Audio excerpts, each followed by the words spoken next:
연방상원이 사상 첫 흑인 여성 연방대법관 인준안을 가결했습니다. 인종차별의 장벽을 허물었다는 평가가 나오고 있습니다. 미국 내 반러시아 정서가 확산되면서 러시아어를 사용하는 주민들을 공격하는 사례가 잇따르고 있습니다. 또 다른 혐오 범죄가 야기될 수 있다는 지적입니다. 캘리포니아주에 무더위가 이어지면서 폭염 경보가 내려졌습니다. 전력난에 대한 우려도 제기되고 있습니다. 1년 2개월 만에 돌아온 타이거 우즈가 마스터즈 1라운드에서 날카로운 샷을 선보이며 건재를 과시했습니다. 한국 임성재는 단독 선두에 올랐습니다.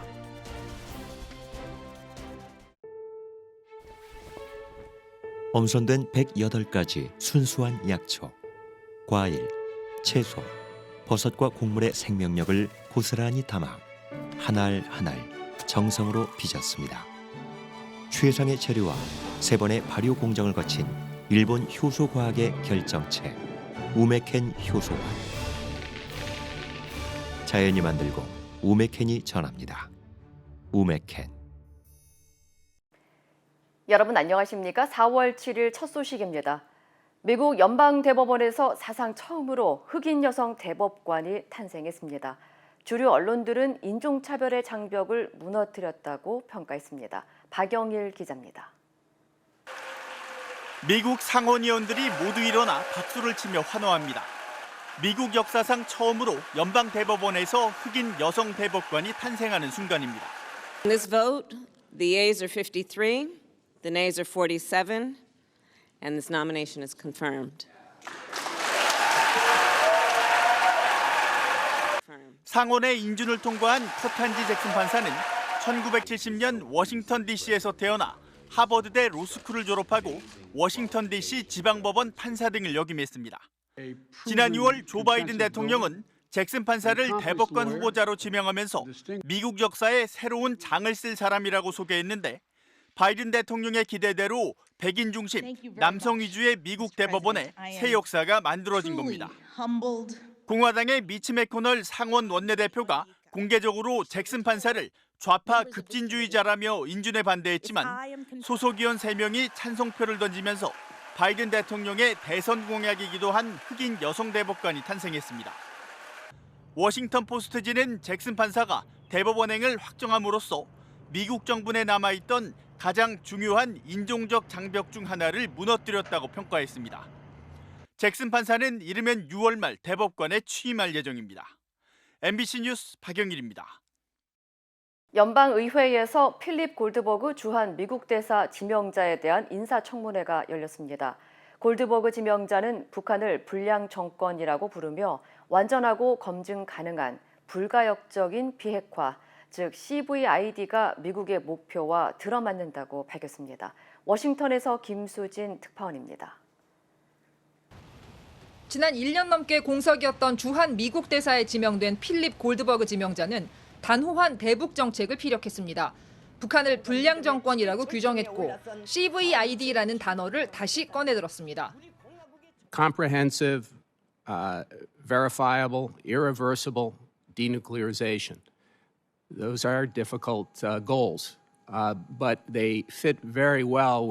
북한은 그동안 CVID 용어 사용에 대해 항복 요구, 내정 간섭이라며 거세게 반발해왔습니다. 바이든 행정부는 대신 완전한 비핵화라는 표현을 써왔는데 주한국 대사 지명자가 CVID가 미국의 목표와 부합한다고 밝힌 겁니다.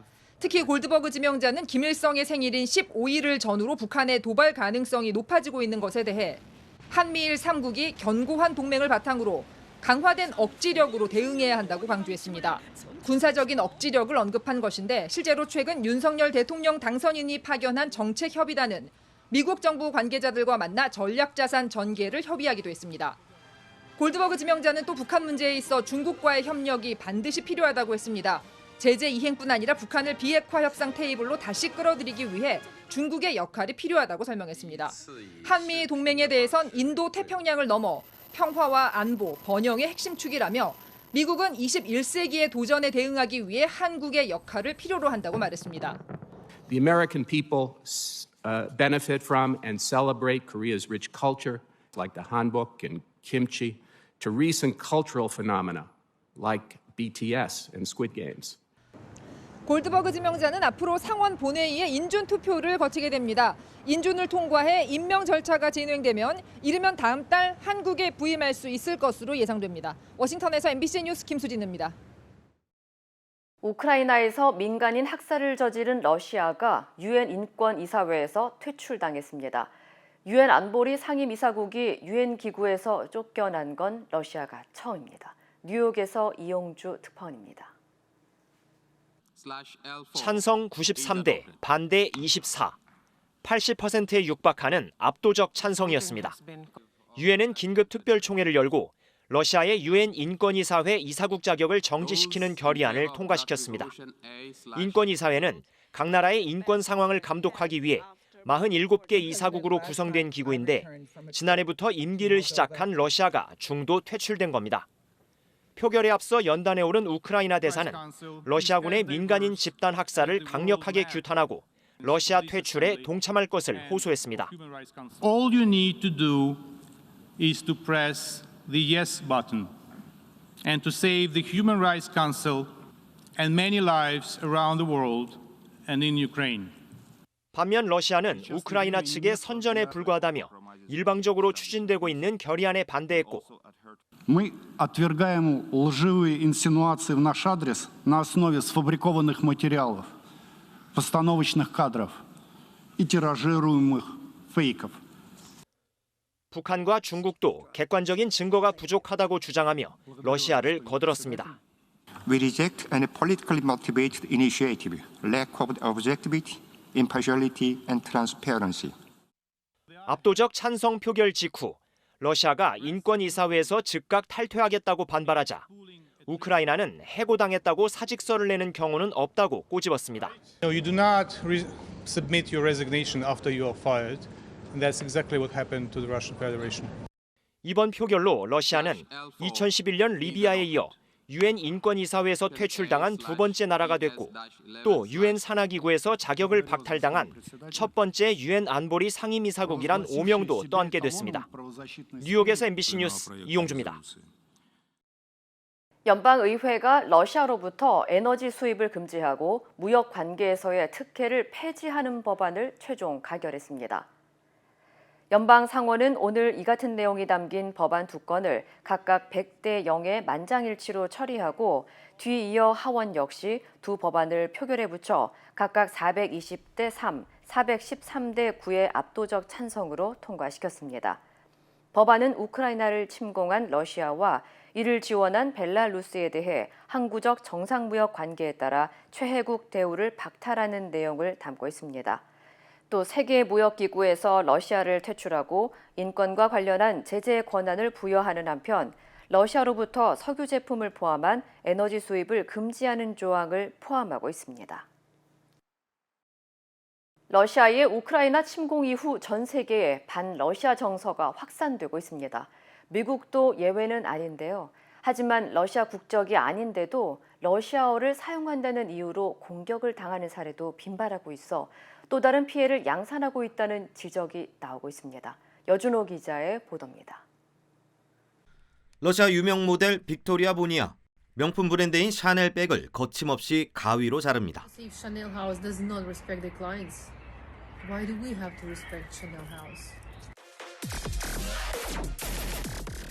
샤넬이 유럽연합의 제재에 따라 러시아인들에게 제품 판매를 거부하자 이같이 영상을 통해 반러시아 정서라며 공개적인 비난에 나선 겁니다. 러시아 혐오 정서를 뜻하는 루소포비아는 미국에서도 확산하고 있습니다. 러시아 음식점에 대한 불매운동은 물론 러시아 말을 하는 사람이나 러시아어 간판이 걸려있는 업소에 욕설을 퍼붓는 일도 적지 않습니다.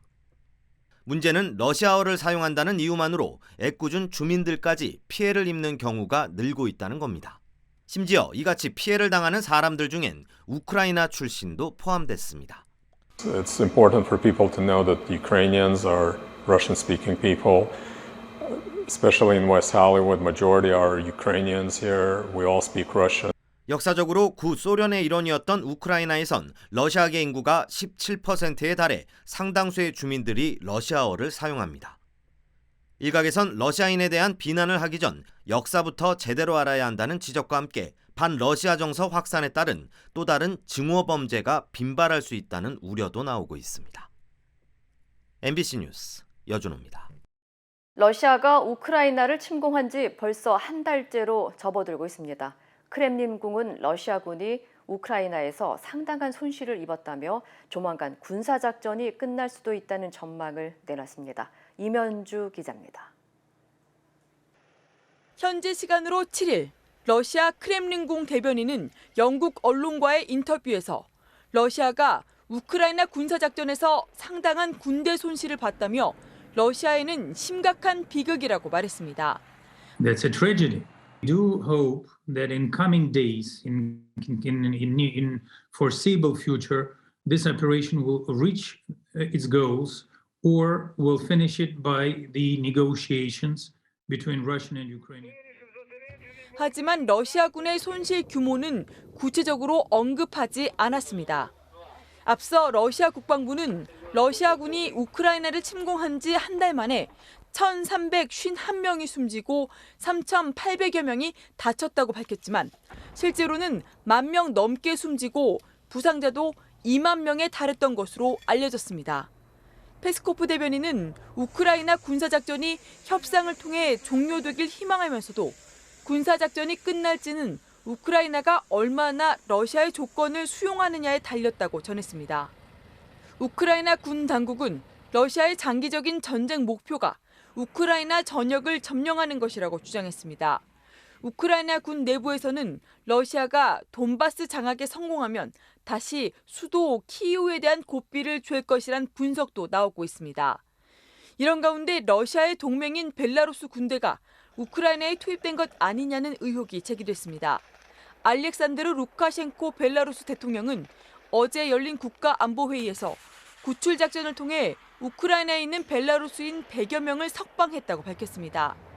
벨라루스인 구출 작전이 언제 어디에서 이루어졌는지 상세히 밝히진 않았지만 벨라루스군이 러시아군을 지원하기 위해 우크라이나에 투입된 것으로 확인될 경우 국제사회가 벨라루스에 대한 제재에 들어갈 것이란 전망이 나오고 있습니다. MBC 뉴스 임현주입니다. 러시아의 우크라이나 침공은 전 세계 곳곳에 경제적 타격도 가하고 있습니다. 기름값과 곡물값이 올라서 못 살겠다는 시위가 전 세계 주요 도시에서 잇따르고 있습니다. 신정현 기자입니다. 거리에 화염병이 날아들고 방패 뒤에 몸을 가린 경찰을 시민들이 몽둥이로 공격합니다. 경찰은 공포탄을 쏘며 맞섭니다. 비싼 물가에 항의하는 시민들 시위가 이어지자 정부는 통행 금지령까지 내렸습니다.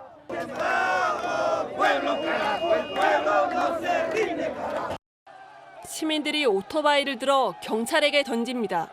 머리 위에 이고 달리던 가스통도 던집니다. 폭등한 연료값에 오토바이도 가스통도 고철 덩어리가 됐다는 항의 집회입니다.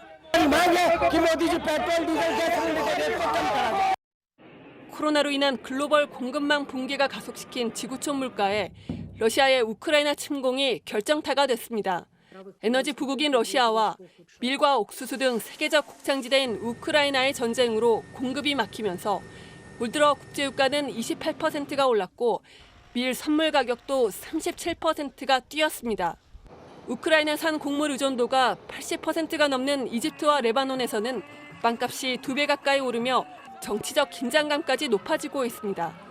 지난 2011년 중동과 북아프리카 국가에서의 정권 교체도 식량 가격 폭등이 원인이 된 아랍의 봄 시위로 촉발됐습니다.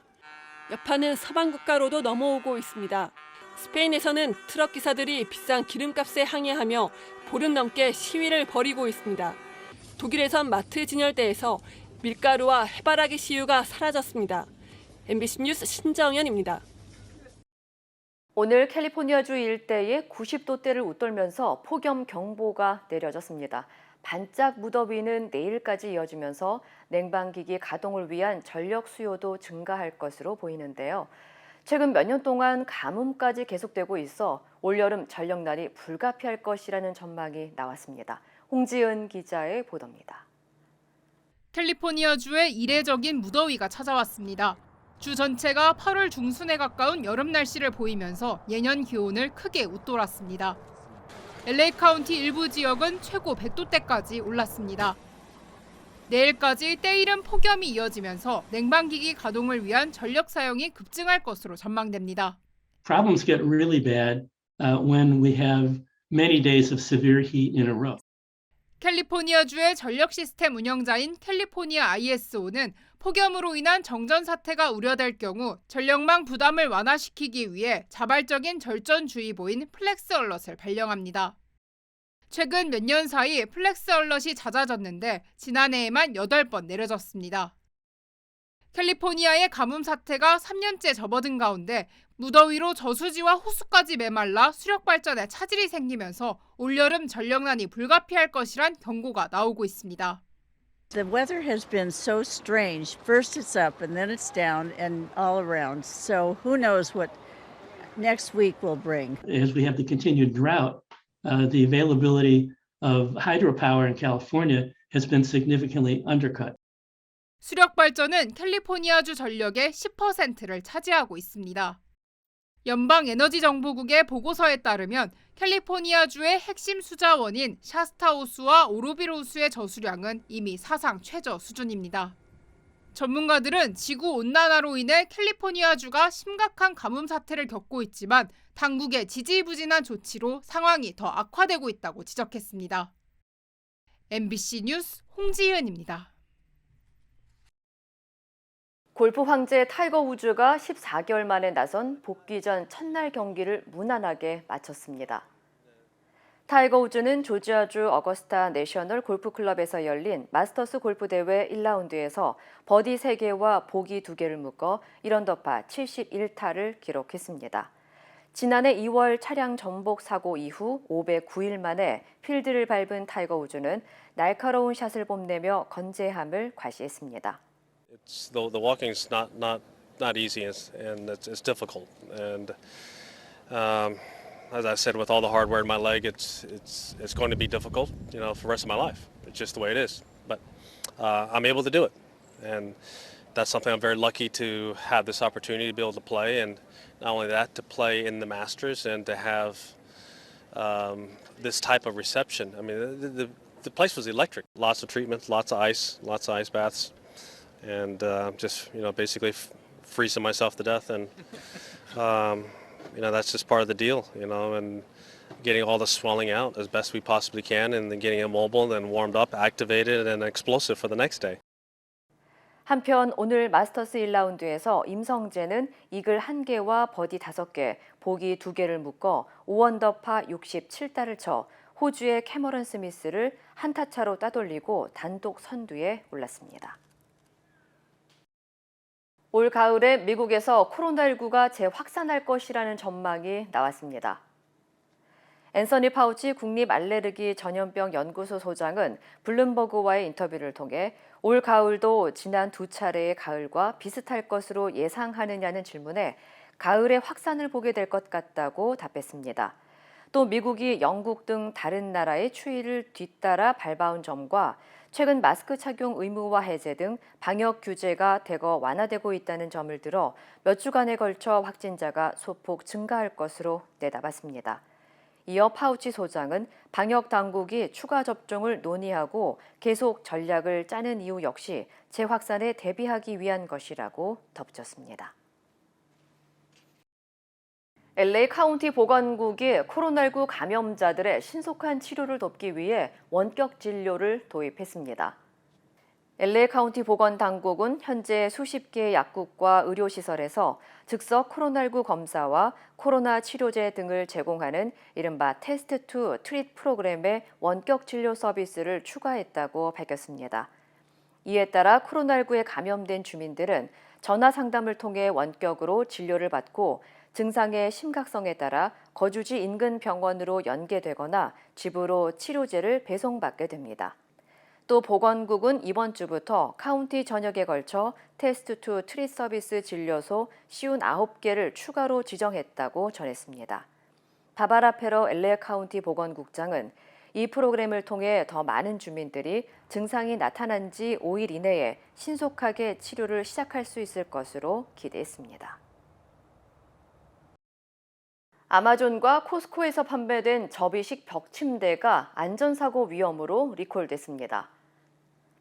연방소비자제품안전위원회는 아마존과 코스코, 웨이페어 등 온라인에서 판매된 접이식 벽침대가 벽에서 떨어지면서 심각한 충격과 충돌 위험을 초래할 수 있다며 해당 제품 12만 9천여 개를 리콜한다고 밝혔습니다.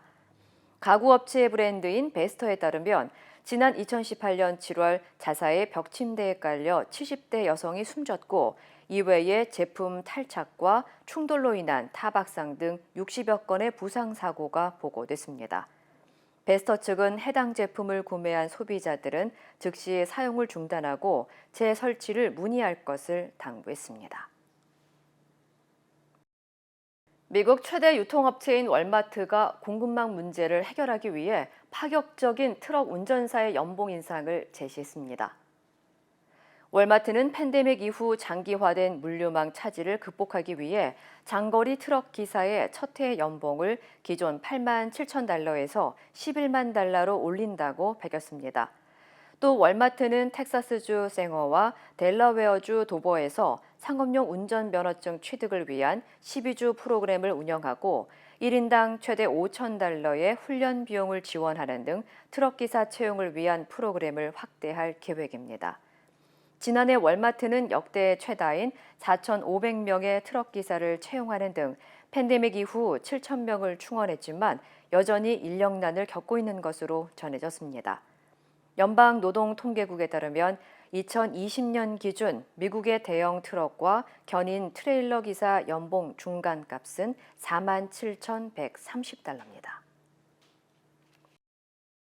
코로나19 장기화로 헌혈이 크게 줄면서 혈액 부족 현상이 심각해지고 있는 가운데 할리우드 차병원이 이를 극복하기 위한 헌혈 캠페인을 개최했습니다. 할리우드 차병원은 남가주 혈액은행과 파트너십을 맺고 임직원을 대상으로 헌혈 행사를 진행했다고 밝혔습니다. 이번 행사를 통해 66명의 생명을 살릴 수 있는 20파인트 이상의 혈액이 모인 가운데 기부된 혈액은 도움을 필요로 하는 지역 의료기관에 전달될 예정입니다. 차병원 측은 전국적으로 혈액 수급이 어려운 상황이라면서 17세 이상의 몸무게 114파운드가 넘는 신체 건강한 사람이면 누구나 헌혈이 가능한 만큼 주민들의 적극적인 참여를 당부했습니다.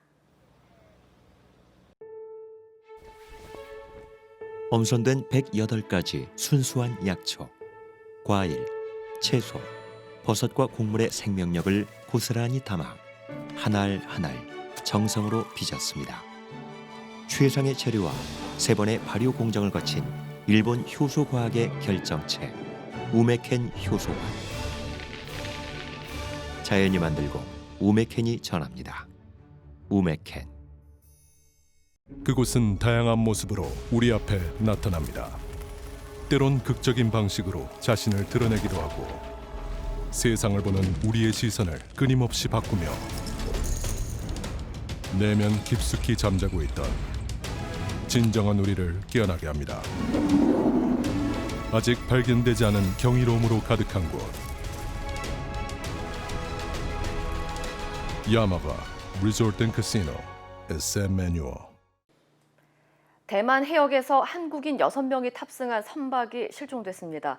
외교부는 긴급 대책반을 구성하고 수색 체제를 가동했다고 밝혔습니다. 김정인 기자입니다. 어제 오전 9시 50분쯤 대만 서쪽 18해리 해상에서 한국인 탑승 선박이 실종됐습니다. 외교부는 대만 당국으로부터 선박 교토 1호에 조난 신고를 접수했다는 통보를 받았다고 밝혔습니다. 교토 1호에는 6명이 타고 있었는데 모두 한국 국적이라고 외교부는 설명했습니다. 해당 선박은 부속선인 교토 2호를 예인해 부산항에서 인도네시아 바탐항으로 항해 중에 조난된 것으로 추정됩니다. 대만 당국은 조난 신고가 접수된 후 현장에 경비함과 헬기를 투입해 수색하고 있고 주변을 항해하는 선박에도 수색 협조를 요청했습니다. 외교부는 또 자체적으로 긴급 대책반을 구성하고 24시간 수색 체제를 가동 중이라고 밝혔습니다. 외교부는 재외국민대책본부와 주 타이베이 대표부 현장지휘본부를 가동하고 해양경찰청은 사고 해역에 경비함 한 척을 급파했다고 설명했습니다. 그러면서 대만 당국과 긴밀히 협조해 수색과 구조 작업이 신속하게 진행되도록 하겠다고 밝혔습니다. MBC 뉴스 김정인입니다. 검찰이 한동훈 검사장 명예훼손 혐의로 재판을 받아온 유시민 전 노무현 재단 이사장에게 징역 1년을 내려달라고 재판부에 요청했습니다. 유 전 이사장은 검찰을 비판한 것이었다고 항변했습니다. 정상빈 기자입니다. 지난 2019년 말 유시민 전 노무현 재단 이사장은 자신의 유튜브 채널 알릴레오에서 검찰이 재단 계좌를 조사했다고 주장했습니다. 노무현 재단 계좌를 검찰이 들여다봤다는 사실을 확인했어요. 7개월 뒤에 라디오 방송에 나와선 대검찰청 부서를 배후로 지목하면서 한동훈 검사장 이름을 언급했습니다. 그 당시 한동훈 검사가 있던 반부패 강력부 쪽에서 봤을 가능성이 높다고 판단했고요. 반년 뒤 유 이사장은 충분한 근거 없이 의혹을 제기했다며 공식 사과했습니다. 검찰은 유 전 이사장이 한 검사장을 비방하려고 허위 사실을 퍼뜨렸다고 기소했고 재판 11달 만에 유 전 이사장에게 징역 1년을 내려달라고 재판부에 요청했습니다. 검찰은 영향력이 큰 유 전 이사장이 파급력 있는 방송에서 불법 사찰과 뒷조사 등 가짜뉴스를 양산한 중대 사안이라며 언론이 해명을 요구하자 사과하긴 했지만 당사자에게 사과하거나 반성의 모습을 보이지 않았다고 지적했습니다. 유 전 이사장 측은 추측과 의견을 밝힌 것이며 개인의 명예를 훼손하려고 한 것이 아니었다고 항변했습니다. 직접 발언 기회를 얻은 유 전 이사장은 채널A 기자가 자신의 비리를 털어놓으라고 강요한 사실이 보도되면서 검찰이 자신을 조사할 거라고 믿었다고 말했습니다. 재판을 마친 뒤 유 전 이사장은 한동훈 검사장 무혐의 처분에 대해선 검찰이 제대로 조사하지 않았다고 비판했습니다. 유 전 이사장의 명예훼손 혐의에 대한 1심 판결은 오는 6월 9일 내려집니다. MBC 뉴스 정상빈입니다. 조국 전 법무부 장관의 딸 조민 씨에 대해 부산대에 이어 고려대도 입학 허가 취소 결정을 내렸던 사실이 알려졌습니다. 조 씨 측은 즉각 무효 확인 소송을 제기했습니다. 이유경 기자가 보도합니다. 고려대가 조국 전 법무부 장관의 딸 조민 씨의 환경생태공학부 입학 허가를 취소한 사실이 뒤늦게 알려졌습니다. 조 씨가 지난 2010년 입학 당시 제출한 고등학교 생활기록부에 허위이거나 사실이 아니라고 판단된 내용이 적혀 있던 걸 확인했다는 이유입니다. 대법원은 지난 1월 정경심 교수에 대한 판결에서 조민 씨의 활동 경력 가운데 7가지를 허위라고 판단했습니다. 이 가운데 단국대 의과학연구소 인턴 및 논문, 공주대 생명공학연구소 체험 및 논문 등 4개가 생활기록부에 기재됐던 것으로 알려졌습니다. 이에 따라 고려대는 지난 2월 22일 조 씨의 입학 허가 취소를 의결해 28일 본인에게 통보했고 3월 2일 조 씨가 수신한 사실을 확인했다고 밝혔습니다. 대선 일정 등 정치적 고려를 한 것 아니냐는 지적이 나왔는데 고려대는 위원회 논의가 비공개로 진행됐기 때문이라며 자신들도 교육부 질의에 대한 답변을 준비하다 알게 됐다고 설명했습니다. 조민 씨는 부산대에 이어 고려대에 대해서도 무효 확인 소송을 제기했습니다. 생활기록부가 입시 당락에 미친 영향이나 인과관계가 판명되지 않았다며 너무나 가혹하고 부당한 처분이란 겁니다. 조 씨 측은 2010년 입시 자료가 모두 폐기된 상황에서 자료가 부족하다면 불처분으로 종결했어야 한다며 입학 취소는 인생을 송두리째 무너져버리게 하는 사형 선고라고 밝혔습니다. MBC 뉴스 이유경입니다. 최근 테러로 추정되는 범죄가 잇따라 발생하고 있는 이스라엘에서 무장 괴한이 시내에서 총기를 난사해 최소 10명의 사상자가 발생했습니다. 관련 소식 전해드립니다. 현지 시간 7일 사건이 발생한 텔아비브 시내 모습입니다. 갑작스러운 총기 난사로 거리는 부상을 당한 사람과 놀란 시민들이 뒤엉켜 아비규환이 됐습니다. 당국은 무장괴한이 인파가 몰린 디젠고프 곳곳을 다니며 총을 난사해 지금까지 2명이 숨졌다고 밝혔습니다. 하지만 사건 현장에서 가까스로 목숨을 건진 8명 중 절반은 위중한 상태인 것으로 알려져 사망자는 더 늘어날 전망인데요. 현재 경찰은 도주한 용의자를 추격 중이라고 전했습니다. 월드컵 개막을 7개월여 남겨두고 카타르 월드컵 조직위원회가 대회 준비 과정에서 발생한 불법 노동 착취 사례를 인정했습니다. 앞서 국제인권단체는 2022 카타르 월드컵 인프라 건설을 위해 투입된 노동자들이 가혹한 근무 환경에 놓여 있다고 지적했는데요. 월드컵 조직위는 조사 결과 일부 업체들이 노동 관련법을 어긴 것을 적발했으며 해당 업체들은 앞으로 프로젝트에서 배제할 방침이라고 밝혔습니다. 연이은 이주 노동자들의 돌연사가 보고됐는데도 자세한 내막을 밝히지 않았던 카타르 정부는 광범위한 개선 조치를 시행할 것이라고 설명했습니다. 마크 저커버그가 이끄는 메타가 페이스북과 인스타그램에서 사용할 수 있는 새로운 코인 사업을 준비하고 있습니다. 지난 6일 외신들은 관계자를 인용해 메타가 최고 경영자의 이름을 딴 가상화폐 저크벅스를 개발하고 있다고 밝혔는데요. 메타는 자사의 SNS 사용자 수가 정체되자 새로운 사업으로 메타버스를 내세우고 있는데 관계자들은 저크벅스는 일반 비트코인과는 달리 메타버스 공간에서 결제 수단을 대신할 게임머니와 같은 것으로 전망했습니다. 이 시각세계였습니다. 그곳은 다양한 모습으로 우리 앞에 나타납니다. 때론 극적인 방식으로 자신을 드러내기도 하고 세상을 보는 우리의 시선을 끊임없이 바꾸며 내면 깊숙이 잠자고 있던 진정한 우리를 깨어나게 합니다. 아직 발견되지 않은 경이로움으로 가득한 곳. 야마바 리조트 앤 카시노 SM 매뉴얼. 투데이 이슈톡입니다. 미국이 푸틴 러시아 대통령의 두 딸을 제재 명단에 올리면서 베일에 가려졌던 자녀들에 대해 관심이 뜨겁습니다. 첫 번째 키워드는 베일 속 제재 대상, 푸틴의 두 딸은 누구입니다. 넓은 이마와 깊은 눈매가 푸틴 러시아 대통령과 외모가 비슷하죠. 푸틴 대통령과 승무원 출신인 전처 사이에 태어난 자녀로 알려진 마리아 보론초바와 카테리아 티오노바입니다.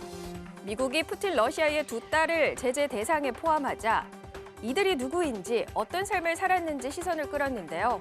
이 둘이 푸틴 대통령의 재산을 숨기고 있다는 의심을 받고 있기 때문입니다. 먼저 장녀인 마리아는 정부 지원금 수십억 달러를 투자한 유전학 프로그램을 이끌고 있는 것으로 알려졌는데요. 자녀인 카테리나는 현재 정부와 방위 산업을 지원하는 기술 경영인으로 일하고 있는 것으로 알려졌는데 특히 로큰롤 댄서로 국제대회에 참가한 이색 이력도 있다고 하네요. 중국에서 코로나19 봉쇄 조치를 어기고 외출한 시민이 강제 삭발당하는 영상이 공개돼서 논란입니다. 세 번째 키워드입니다. 나가지 말랬지? 봉쇄령 어겼다가 삭발입니다. 지난 6일 중국 산둥성에서 포착됐는데요. 방역 요원으로 추정되는 두 사람이 한 남성을 붙잡고 강제로 머리를 밀기 시작합니다. 머리카락을 지키기 위해 발버둥 치는 남성. 하지만 막무가내로 이발기를 갖다 대는 방역 요원에게 속수무책인데요. 자포자기한 듯 바닥에 주저앉아 밀린 머리를 만지면서 영상은 끝이 납니다. 해당 장면에 대해 중국 누리꾼들은 모욕을 주는 비인간적인 행위라면서 지금이 2022년이 맞느냐라고 비판했는데요. 논란이 커지자 당국은 관련 사실을 확인했고 책임자를 불러 조사 중이라면서도 정부 직원이 아니다라고 선을 그었습니다. 무술 쿵푸의 발원지로 명성이 높은 중국 소림사가 출판, 관광기념품, 무술용품 판매업에 이어서 이번에 부동산 시장에 진출한다고 합니다. 네 번째 키워드입니다. 쿵푸보다 부동산 사업 시작한 소림사입니다. 흰색 승복을 입은 승려들이 사부의 구령에 맞춰서 절도 있는 동작을 선보이는 이곳. 바로 쿵푸 발원지인 중국 허난성의 소림사인데요. 중국 전통 무술로 유명한 이곳이 부동산 시장까지 진출했습니다. 중국 기금보 등에 따르면 허난성 정저우시가 진행한 3만 8천 제곱미터 규모의 상업 용지 사용권에 대한 경매에서 철순 과학기술이라는 기업이 4억 5,200만 위안, 우리 돈 약 864억 원을 써내서 낙찰받았다는데요. 상업 용지 사용권을 낙찰받은 사업체의 상당 지분이 소림사 소유로 소림사 대표인 방장이 80%의 주식을 보유하고 있다고 합니다. 소림사는 지난 1997년 이름 도용을 막기 위한 회사를 설립해 2020년까지 666개의 상표를 등록해 상표권 보호에 나서기도 했는데요. 이번에 부동산 투자까지 알려지자 중국 누리꾼들은 소림이 더는 순수하지 않다. 방장이 사장님이 되는 게 가능하냐며 씁쓸한 반응을 보였습니다. 아르헨티나의 축구 전설 디에고 마라도나의 신의 손 유니폼이 경매에 나옵니다. 다섯 번째 키워드, 신의 손 유니폼 얼마에 팔릴까입니다. 등번호 10번에 빛바랜 운동복, 누구의 것인지 짐작이 되시나요? 2년 전 심장마비로 숨진 아르헨티나의 축구 스타 디에고 마라도나가 1986년 멕시코 월드컵 잉글랜드와 8강전 경기에서 입었던 유니폼 상의입니다. 글로벌 경매 기업 소더비가 오는 20일부터 내달 4일까지 이 유니폼 경매를 진행하는데요. 마라도나는 당시 경기에서 헤딩이 아닌 손으로 골을 넣었다는 의혹에 휩싸여 신의 손이라 논란이 불렀는데요. 소더비 측은 이 유니폼이 최소 400만 파운드, 우리 돈 63억 7천만 원 이상의 가격에 팔릴 것으로 예상했습니다. 역사적 유니폼을 가질 주인이 누가 될지 궁금하네요. 투데이 이슈 톡이었습니다.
이상으로 4월 7일 목요일 뉴스를 마칩니다. 시청해주신 여러분 고맙습니다.